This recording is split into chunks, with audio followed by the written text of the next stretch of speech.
नमस्कार, आप नवभारत टाइम्स देख रहे हैं। आपके साथ मैं हूं विनीत त्रिपाठी। एक दिन पहले यानी गुरुवार को अचानक एक न्यूज फ्लैश होती है। फ्लैश था कि मुंबई के एक स्टूडियो में कुछ बच्चों को बंधक बना लिया गया। इस खबर ने पूरे देश को दहशत में डाल दिया, झकझोर दिया। लोग सोचने लगे थे कि क्या मुंबई फिर किसी बड़ी मुसीबत में फंस गई है।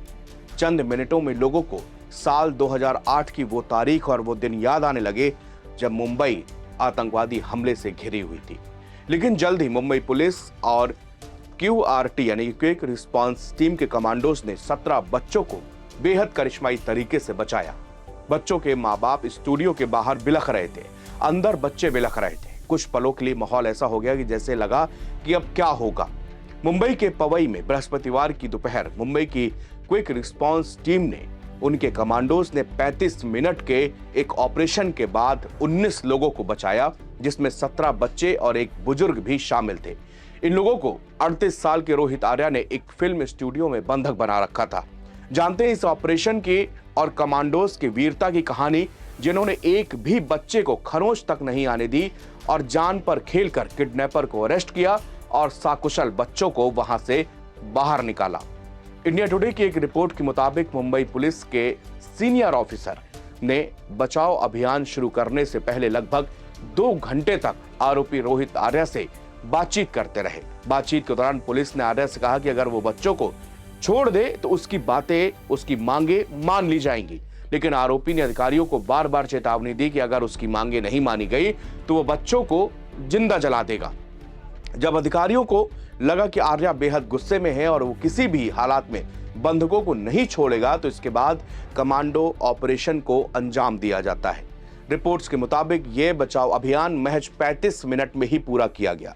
QRT के 8 कमांडो की एक टीम एक छोटे से प्रवेश द्वार वाले बाथरूम में घुसी, जहां से वो ऑडिशन रूम पर इंटर कर पाए, जहां सामने के कमरे में बच्चे बंधक हुए थे। मुख्य कमांडो ने बिना किसी खून खराबे के संकट को सुलझाने के अंतिम प्रयास में बातचीत करने की कोशिश की, मगर रोहित आर्या अपनी गन, केमिकल और एक लाइटर लेकर बार बार ये धमकी दे रहा था कि अगर पुलिस अंदर गई तो वो गोली मारकर पूरे कमरे में आग लगा देगा। जब बातचीत विफल हो गई तो आर्या ने एक एयर गन से गोली चलाई, जो कमांडो ने तुरंत उसमें जवाबी कार्रवाई करी। मुख्य कमांडो ने खुद अपहरणकर्ता पर गोली चलाई, जिससे वो घायल हुआ। मुठभेड़ के दौरान आर्या को गोली लगी, उसे हिरासत में लिया गया और स्टूडियो से बाहर निकाला गया। बाद में अस्पताल ले जाते वक्त उसकी मौत हो गई। मीडिया रिपोर्ट्स के मुताबिक स्टूडियो के अंदर हालात बेहद खतरनाक थे। एक अधिकारी ने बताया कि जब टीम अंदर दाखिल हुई तो कमरा पूरी तरह से तंग था। उन्होंने बताया कि कैसे डरे हुए किशोर कोने में दुबके हुए थे, सिसकियां भर रहे थे, जबकि कमांडो उल्टे कैमरों की लाइटों और बिखरे उपकरणों के बीच बच्चों को बचाने और खतरे को बेअसर करने की कोशिश में जुटे हुए थे। बाद में फॉरेंसिक टीमों ने स्टूडियो से एयरगन, केमिकल और लाइटर जब्त किया और उन्हें जांच के लिए फॉरेंसिक लैब भेजा गया। रिपोर्ट्स के मुताबिक जो बच्चे बचाए गए उनमें से ज्यादातर की उम्र करीब 5 साल की थी।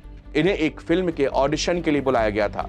कमांडो कार्रवाई में इन्हें सुरक्षित बचा लिया गया और मेडिकल जांच के बाद उनके अभिभावकों को सौंपा गया। इसके बाद जब आर्या ने समूह को आर्य स्टूडियो के अंदर बंद कर दिया और धमकी दी कि अगर उसकी मांगे पूरी नहीं की गई तो वह स्टूडियो को आग के हवाले करेगा। आर्य स्टूडियो में काम करने वाला आर्या एक YouTube चैनल भी चलाता है और कई दिनों से ऑडिशन आयोजित कर रहा था, जिससे परिवार स्टूडियो में आ रहे थे। मूल रूप से पुणे का रहने वाला आर्या कथित तौर पर पूर्व शिक्षा मंत्री दीपक केसरकर के कार्यकाल के दौरान शिक्षा विभाग से जुड़ी एक स्कूल परियोजना के लिए एक टेंडर हासिल किया था। आर्या ने दावा किया कि उसे इस परियोजना के लिए भुगतान नहीं किया गया था और केसरकर के पद पर रहते हुए उन्होंने मंत्री के आवास के बाहर कई बार विरोध प्रदर्शन किया। पुलिस अब इस शिकायत को भी इसके एक मकसद का हिस्सा मान रही थी, जिसे सुलझाना होगा। फिलहाल कुछ ही देर में जब खबर आती है फ्लैश में कि रोहित आर्या का इनकाउंटर कर दिया गया, तो लगा लोगों को कि आखिरकार इस 35-40 मिनट के बीच में ऐसा क्या हुआ।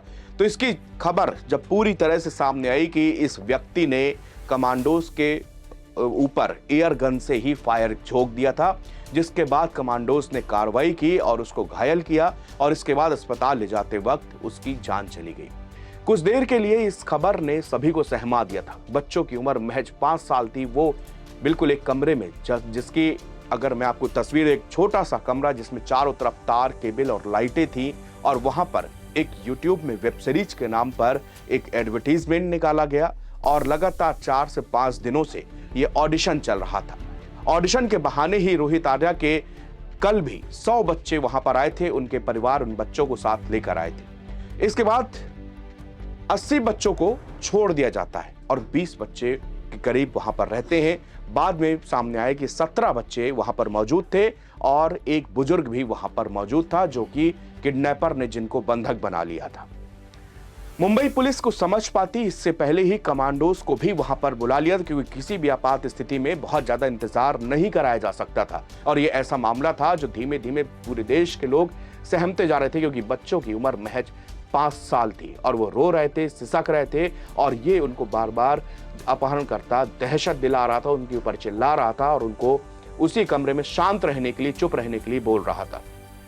इसको सनकीपन कहें या कुछ भी कहें, बाद में बताया गया कि इसके एक वीडियो भी सोशल मीडिया पर वायरल हुआ था, जिसमें ये किसी से बात करने को और किसी से सवाल जवाब की बात कर रहा था। हालांकि उस वीडियो में जो करीब 1.5 मिनट का है, उसमें इसने कहीं नहीं ये बताया कि इसको किससे तकलीफ है, किससे शिकायत है, और आखिरकार अगर किसी से शिकायत भी थी तो फिर उन मासूम बच्चों का क्या कसूर जो कि वहां पर ऑडिशन देने आए थे और ऑडिशन देने के नाम पर उनको किडनैप कर लिया गया। इसके बाद में उसने बताया कि मैं किसी से सवाल जवाब करना चाहता हूं, उसके क्रॉस क्वेश्चन भी करना चाहता हूं। बाद में पुलिस ने बताया कि शायद जो शिक्षा मंत्री से जुड़ा हुआ टेंडर था, इसी के कारण ये उन्हीं मंत्री से ही बात करने के बारे में कह रहा होगा। लेकिन हाल फिलहाल उस वीडियो में उसने कहीं नहीं बताया कि उसकी डिमांड क्या है। और 2 घंटे तक मुंबई पुलिस जिस स्टूडियो के फर्स्ट फ्लोर में बाहर ये खड़ा था, अंदर किडनैप किए बच्चे को मौजूद था, और नीचे से पुलिस के बड़े अधिकारी उससे लगातार नेगोशिएशन कर रहे थे, उसकी डिमांड पूछ रहे थे। हालांकि उसने किसी तरह की डिमांड नहीं बताई। वीडियो में भी वो कहता है कि मैं कोई टेररिस्ट नहीं हूं और मुझे किसी पैसों की आवश्यकता नहीं है, मैंने सिर्फ किसी से सवाल जवाब करने के लिए ऐसा किया है। और वो धमकी भरे लहजे से कहता है अगर उसकी बात नहीं मानी गई तो वो जो केमिकल रखा था उससे पूरे स्टूडियो में आग लगा देगा। फिलहाल 35 मिनट के इस ऑपरेशन में क्यूआरटी के जांबाज कमांडोज ने जिस तरह से पूरा ऑपरेशन किया और बाथरूम के रास्ते से घुसकर उन सभी बच्चों को सकुशल बरामद किया, उनको सुरक्षित निकाला, उनके माँ बाप को सौंपा। आज हर देशवासी उनको सलाम कर रहा है, क्योंकि ये आसान नहीं था बिल्कुल, और अपनी जान पर खेलते, क्योंकि अंदर उसके पास किसी भी तरह के हथियार हो सकते थे। बहुत कम समय में ऑपरेशन प्लान हुआ और उसको पूरी सक्सेस की तरह इंप्लीमेंट किया गया, और इसी वजह से आज सभी मासूम बच्चे अपने अपने घरों पे अपने अपने माँ बाप के साथ हैं। शुक्रिया।